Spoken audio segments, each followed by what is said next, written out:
చిత్తూరు జిల్లా కుప్పంలో రంజాన్ పర్వదినాన్ని పురస్కరించుకుని ఈద్గాలో ముస్లిం సోదరులు ఘనంగా ప్రత్యేక ప్రార్థనలు నిర్వహించారు. భక్తి శ్రద్ధలతో ప్రార్థనలు చేసిన అనంతరం ఒకరికొకరు ఆలింగనం చేసుకుంటూ రంజాన్ శుభాకాంక్షలు తెలుపుకున్నారు. ఈ కార్యక్రమంలో MLC Kancharla Srikanth, APSRTC vice chairman PS Muniratnam, PMK UDA chairman doctor Suresh బాబుతో పాటు తెలుగుదేశం పార్టీ నాయకులు పెద్ద సంఖ్యలో పాల్గొన్నారు. ఇక కొత్తపేటలోని మసీదు నుంచి ఈద్గాకు భారీగా తరలి వెళ్లిన ముస్లిం సోదరులు రంజాన్ పండుగను అత్యంత భక్తి శ్రద్ధలతో నిర్వహించారు. ఈ సందర్భంగా ప్రపంచంలోని ప్రజలందరూ సంతోషంగా ఉండాలని ప్రార్థించామని వారు తెలియజేశారు. ఈ కార్యక్రమంలో పెద్ద సంఖ్యలో భక్తులు కూడా పాల్గొన్నారు.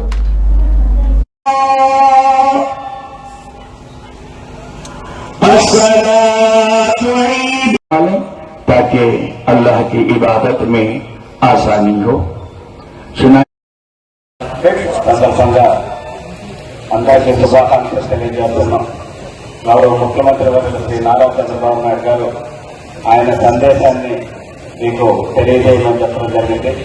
ఆయన తరఫున, ఆయన కుటుంబం తరఫున మీ అందరికీ రంజాన్ శుభాకాంక్షలు తెలియజేస్తున్నాం.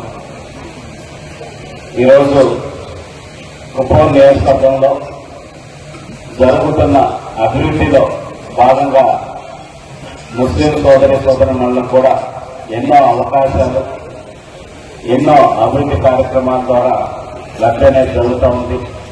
మీ అందరి ఆశీస్సులు ముఖ్యమంత్రి గారికి ఉండాలని మనస్ఫూర్తిగా కోరుకుంటున్నాం. మీరు చేసే దువాలో ఆయనకు కూడా ఈ రాష్ట్రాన్ని అభివృద్ధి చేసేటటువంటి శక్తిని ఇవ్వాలని, అల్లాన్ని ప్రార్థించాలని చెప్పనేసి మనస్ఫూర్తిగా కోరుకుంటున్నాం. 100కి 100% ఒక మంచి వైపు మనం నిలబడితే ఆ దేవుడు కూడా మనల్ని ఎంతో సంతోషంగా చూస్తాడనే సంగతి మీ అందరికీ తెలియజేస్తూ, ఒక మంచి అభివృద్ధి వైపు ఈరోజు కుప్పంలో ఉన్న చంద్రబాబు నాయుడు గారిని మీరందరూ మంచి మనసుతో, నిజ మనసుతో ఆశీర్వదించాలని చెప్పనేసి మనస్ఫూర్తిగా కోరుకుంటూ, ఎంతో కఠిన ఉపవాసాలు చేసి పవిత్రంగా రంజాన్ మాసాన్ని పూర్తి చేసుకున్న మీ అందరికీ మరొకసారి శుభాకాంక్షలు తెలియజేసుకుంటూ సెలవు తీసుకుంటున్నాం. और करने के मुसलमान बहनों है, सब लोगों को चंद्रबाबू जी की तरफ से, नारा लोकेश जी की तरफ से, नारा भुवनेश्वरी जी की तरफ से आप सब लोग